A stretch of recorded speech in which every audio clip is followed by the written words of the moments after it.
Hello दोस्तों, स्वागत है आपका एसएसजी में।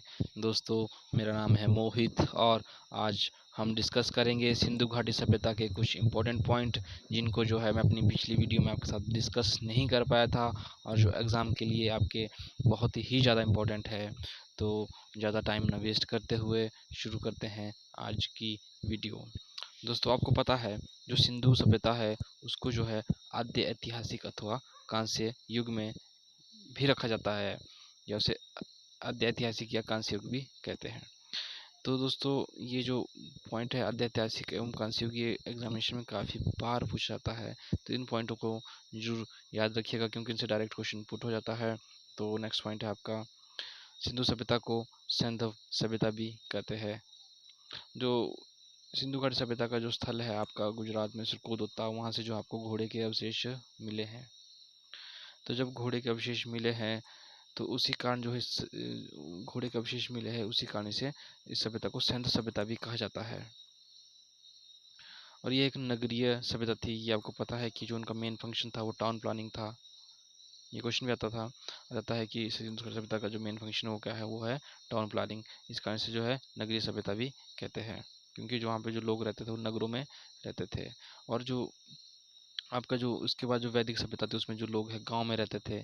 तो एक किस्म से ये उल्टी सभ्यता, उल्टा प्रचलन था, बट जो भी है यही है। तो नेक्स्ट पॉइंट है आपका, जब 1924 ईस्वी में जो आपके सर जॉन मार्शल ने ये घोषणा कर दी थी कि जो हमने है एक नई सभ्यता की घोषणा कर दी है। हालांकि जो हड़प्पा की खोज जो है आपकी दयाराम साहनी ने 1921 में कर ली थी, एंड जो मोहनजोदड़ो की जो है 1922 में आर डी बनर्जी ने कर ली थी। लेकिन जो है 1924 ईस्वी में ही यही घोषणा हुई थी कि जो हमें एक सिंधु घाटी सभ्यता है पूरी, उसकी घोषणा कर दी गई थी। तो इसकी और जो सिंधु घाटी सभ्यता का नामकरण करने वाले भी जॉन मार्शल ही है। इन्होंने ही सिंधु घाटी सभ्यता को पहली बार सिंधु घाटी सभ्यता कहकर बुलवाया था। और जो सिंधु घाटी सभ्यता के जो 6 बड़े नगर है उनके नाम है मोहनजोदड़ो, हड़प्पा, धोलावीरा, राखीगढ़ी, कालीबंगा एवं बनावली। ठीक है दोस्तों, नेक्स्ट पॉइंट है आपका, जो सिंधु घाटी सभ्यता का जो सबसे बड़ा स्थल है वो मोहनजोदड़ो है। जो पूरी सिंधु घाटी सभ्यता है आपकी पाकिस्तान, अफगानिस्तान और इंडिया में, उन तीनों उन पूरी सिंधु घाटी सभ्यता में जो है आपका सबसे बड़ा स्थल जो है वो है मोहनजोदड़ो। ठीक है। और जो इंडिया में जो आपका मोहनजोदड़ो है वो आपका सिंध प्रांत में पड़ता है, पाकिस्तान में।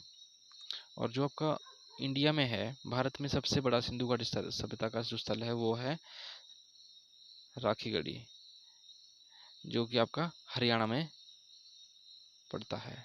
ठीक है। तो नेक्स्ट पॉइंट है, इन पॉइंट्स को ज़रूर याद रखिएगा दोस्तों, क्योंकि इनके ऊपर जो है आपके क्वेश्चन काफ़ी बार एग्जामिनेशन में पूछ जाते हैं। इसीलिए मैंने इन पॉइंट्स को जो है एक इस वीडियो में ऐड किया हुआ है। सिंधु घाटी सभ्यता की जो लिपि है वो भाव चित्रात्मक थी।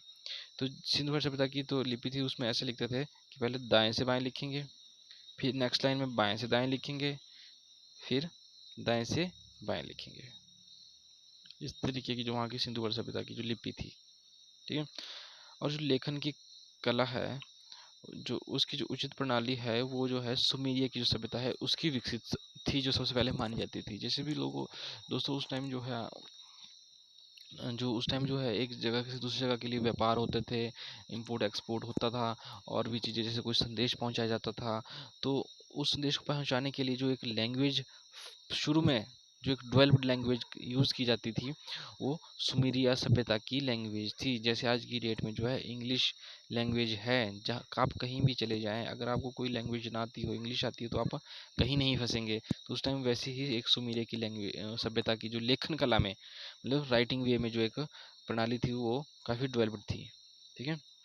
और जो सिंधु सभ्यता के लोग धरती की उर्वरता को की देवी मानकर उसकी पूजा किया करते थे। तो ऑब्वियसली बात है कि उस टाइम जो है आपको उस टाइम के आज भी आपको धरती से ही आपको अनाज मिलता है, और जो है पानी मिलता है, एंड काफ़ी चीज़ें हैं जो एक लाइफ सर्वाइव करने के लिए जो है उस टाइम भी मिलती थी और आज भी मिलती है। तो उन चीज़ों को मद्देनजर रखते हुए ही जो उनकी श्रद्धा थी, जो उनको एक किस्म से भगवान मानते थे, वो उर्वरता की देवी धरती माँ को ही पूजते थे।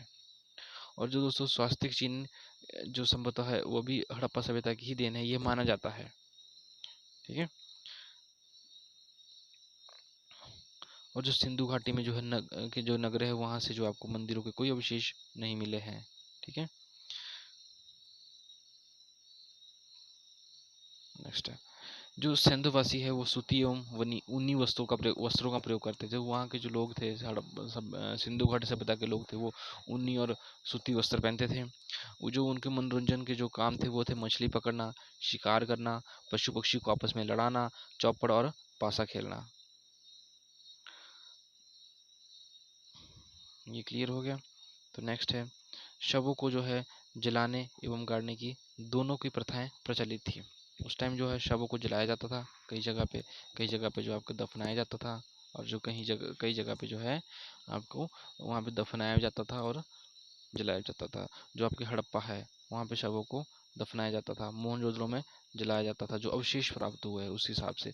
और जो लोथल है वहाँ से जो है वहाँ दफनाया जाता था और जलाया जाता था। और लोथल से ही आपके 3 ऐसी समाधियाँ मिली है, युग्म समाधियाँ, जिसमें जो है नर नारी या 2 कपल्स कुछ भी इस तरह से दफनाए गए थे उनकी समाधि मिलती है।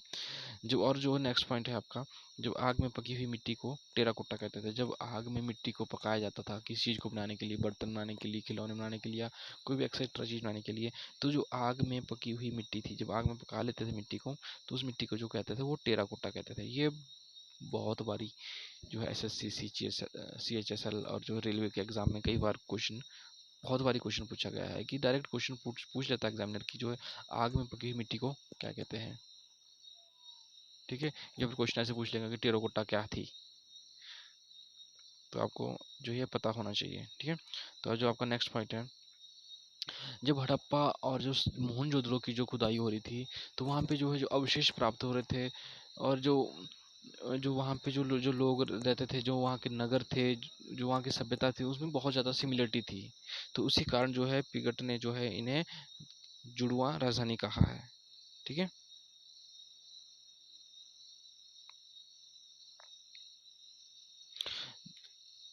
नेक्स्ट है जो कुबड़ वाला सांड है इस सभ्यता के लोगों के लिए विशेष पूजनीय था। ये पॉइंट क्लियर है। जो कालीबंगा है हड़प्पा कालीन स्थल था जिसका जो निचला शहर भी किले से घिरा हुआ था। तो दोस्तों होता क्या था कि जो कालीबंगा है आपका, तो वहाँ पे जो सिंधु घाटी सभ्यता के जितने भी नगर थे वहाँ पे ऐसा होता था कि जो लोग रहते थे वो 2 भागों में रहते थे, एक ऊपरी वाला भाग एक निचला वाला भाग।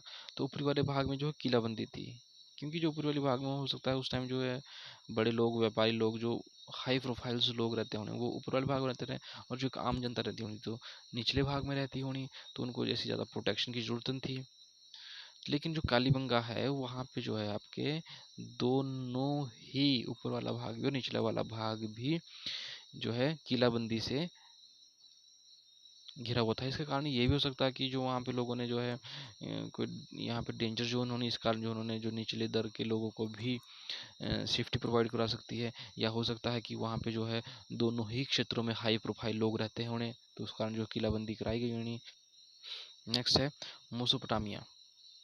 जो मोसोपोटामिया में एक शब्द है मेलुहा शब्द, उसका जो अभिप्राय है वो सिंधु घाटी सभ्यता से ही है। जो आपकी मोसोपोटामिया की जो बुक्स ये थी उनसे जो अभिलेख है उनमें एक शब्द का वर्ड का यूज किया जाता था, वो है मेलुहा, जो सिंधु घाटी सभ्यता के लिए ही किया जाता था। ठीक है, तो इन पॉइंट्स को जरूर याद रखिएगा दोस्तों। आई होप आपको ये वीडियो अच्छी लगी हो। दोस्तों इससे पहले भी मैंने आपके लिए जो है आपको 3 से 4 वीडियो बना रखी है। 3 वीडियो में मैंने आपके लिए जो है इम्पोर्टेंट जो MCQ है सिंधु घाटी सभ्यता से रिलेटेड जितने भी क्वेश्चन बनते हैं उनको जो है आपके साथ डिस्कस किया है।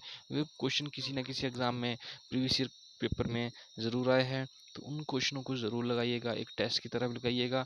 और उनमें मैंने ऑप्शन बाय ऑप्शन भी उन्हें थोड़ा आपको एक समझाया है, तो उस तरीके से आप उनको उन पॉइंट्स को नोट करिएगा।